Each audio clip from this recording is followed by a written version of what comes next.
முக்கிய செய்திகள். கள்ளக்குறிச்சி நிகழ்வால் நடிகரும் தவேக தலைவருமான விஜய் அவர்கள் தனது பிறந்தநாள் கொண்டாட்டங்களை தவிர்க்க வேண்டும் என்று கேட்டுக்கொண்டுள்ளார். சென்னையில் இன்று 22 கேரட் ஆபண தங்கத்தின் விலை சவரனுக்கு ஒரே நாளில் 640 ரூபாய் அதிகரித்து ஒரு சவரன் 54,240 ரூபாய்க்கு விற்பனையாகிறது. அதேபோல் ஒரு கிராம் வெள்ளியின் விலை 98 ரூபாய் 50 பைசாவாகவும் விற்பனை செய்யப்பட்டு வருகிறது. தமிழ்நாடு சட்டசபையில் கள்ளக்குறிச்சி கள்ளச்சாராய மரணங்களை முன்வைத்து அதிமுக எம்எல்ஏக்கள் கருப்பு சட்டையுடன் கடும் அமளியில் ஈடுபட்டதால் அதிமுக எம்எல்ஏக்கள் சட்டசபையில் இருந்து வெளியேற்றம் செய்யப்பட்டனர். கால்நடை மருத்துவ படிப்பிற்கு ஆன்லைனில் விண்ணப்பிப்பதற்கான கடைசி நாள் ஜூன் 28ஆம் தேதி வரை நீட்டிக்கப்பட்டுள்ளதாக தெரிவிக்கப்பட்டுள்ளது. திருப்பதி ஏழுமலையான் சுவாமி கோவிலுக்கு வரும் பக்தர்களுக்கு வழங்கும் அன்னப்பிரசாதத்தின் தரத்தை மேம்படுத்த வேண்டும் என்று அதிகாரிகளுக்கு செயல் அதிகாரி உத்தரவிட்டுள்ளார்.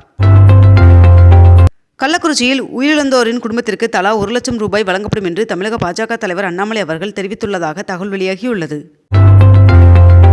நீட் தேர்வு ரத்து செய்யப்படாது என்றும் நீட் தேர்வு முறைகேடுகள் குறித்து விசாரிக்க உயர்மட்ட குழு அமைக்கப்படும் என்றும் ஒன்றிய அமைச்சர் தர்மேந்திர பிரதான் அவர்கள் தெரிவித்துள்ளார்.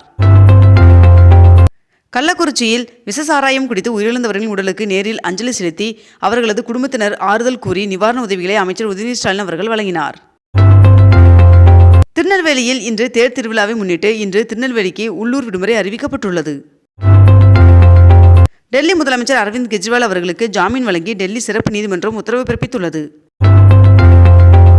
கள்ளக்குறிச்சி உயிரிழப்பு விவகாரத்தில் சிபிஐ விசாரணைக்கு உத்தரவிடக் கோரி மத்திய உள்துறை அமைச்சர் அமித்ஷா அவர்களுக்கு தமிழக பாஜக தலைவர் அண்ணாமலை அவர்கள் கடிதம் எழுதியுள்ளார்.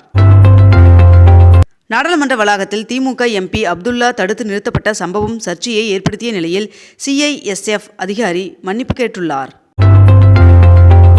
தவேக தலைவரும் நடிகருமான விஜய் அவர்கள் கள்ளக்குறிச்சி மருத்துவமனையில் சிகிச்சை பெற்று வருபவர்களிடம் நேரில் சென்று நலம் விசாரித்தார். தென்மேற்கு பருவமழை குறித்த பேரிடர் ஆயத்த பணிகள் தொடர்பாக தலைமை செயலாளர் சிவ்தாஸ் மீனா அவர்களின் தலைமையில் தொடர்புடைய துறை உயர் அலுவலர்களுடன் ஆய்வுக் கூட்டம் நடைபெற்றது. தேனி மாவட்ட வேலைவாய்ப்பு தொழில்நெறி வழிகாட்டு மையத்தில் இன்று தனியார் துறை வேலைவாய்ப்பு முகாம் நடைபெற உள்ளதாக தகவல் வெளியாகியுள்ளது.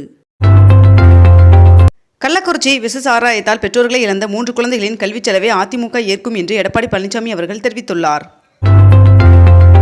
தொழில்நுட்ப கல்வி இயக்கத்தின் கட்டுப்பாட்டில் கோவை, மதுரை, நெல்லை, சேலம் உட்பட மேற்கண்ட இந்த 8 அரசு மற்றும் அரசு உதவி பெறும் பொறியியல் கல்லூரிகளில் பகுதி நேர பிஇ படிப்புகளில் சேர்வதற்கு ஜூன் 27ஆம் தேதிக்குள் விண்ணப்பிக்கலாம் என்று தெரிவிக்கப்பட்டுள்ளது. கள்ளக்குறிச்சியில் விஷசாராயம் குடித்து உயிரிழந்தோர் குடும்பத்திற்கு தலா 10 லட்சம் ரூபாய் நிவாரணமும் மருத்துவமனையில் சிகிச்சை பெற்று வரும் நபர்களுக்கு தலா 50,000 நிவாரணமும் வழங்க முதலமைச்சர் மு.க. ஸ்டாலின் அவர்கள் உத்தரவு பிறப்பித்துள்ளார். கன்னியாகுமரி கடல் நடுவே அமைந்துள்ள விவேகானந்தர் நினைவு மண்டபம் மற்றும் திருவள்ளுவர் சிலையை இணைக்கும் கண்ணாடி கூண்டு பாலம் அமைக்கும் பணி தீவிரமாக நடைபெற்று வருவதாக தகவல் வெளியாகியுள்ளது. பரந்தூர் விமான நிலையத்திற்கு சுற்றுச்சூழல் அனுமதிக்காக விண்ணப்பம் வருகின்ற ஜூன் 28ஆம் தேதி பரிசீலிக்கப்பட உள்ளதாக தகவல் வெளியாகியுள்ளது. திருநெல்வேலி சென்னா இலை, சத்தியமங்கலம் சிவப்பு வாழை, கொல்லிமலை மிளகு உட்பட மேற்கண்ட இந்த 7 பொருட்களுக்கு வேளாண் விற்பனை வாரியம் புவிசார் குறியீடு கோரியுள்ளதாக தகவல் வெளியாகியுள்ளது.